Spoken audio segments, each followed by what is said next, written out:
ஒரு கப்பு அவலை எடுத்து கழுவி சுத்தம் பண்ணி அப்படியே தண்ணியெல்லாம் வடிச்சிட்டு வச்சுருக்கோம். ஒரு குக்கரில் கொஞ்சம் நெய் விட்டு இப்போ நெய்யில் முந்திரி பருப்பையும் கிஸ்மிஸ் பழத்தையும் அதெல்லாம் வறுத்து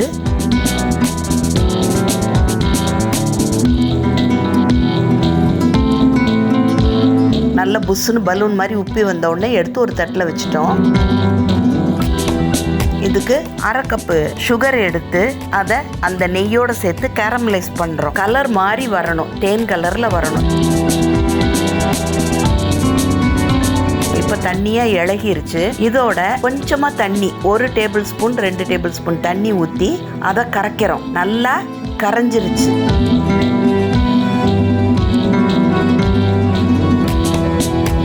கரைஞ்சதோட நம்ம காய்ச்சி ஆற வச்சிருக்க பால், ரூம் டெம்பரேச்சரில் இருக்க பால் 2 கப்பு சேர்த்துட்டோம்.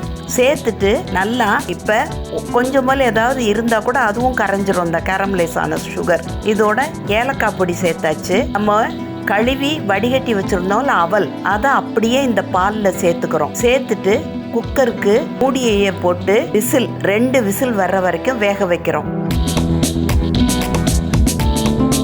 ப்ரெஷர் ரிலீஸ் ஆன உடனே மூடியை திறந்துட்டு நம்ம வறுத்து வச்சிருக்கிற முந்திரி பருப்பு கிஸ்மிஸ் பழம் எல்லாத்தையும் சேர்த்துட்டோன்னா நல்ல இன்னைக்கு வைரல் ஆகிட்டு இருக்கக்கூடிய அவல் கேரமலைஸ்டு பாயாசம் ரெடி.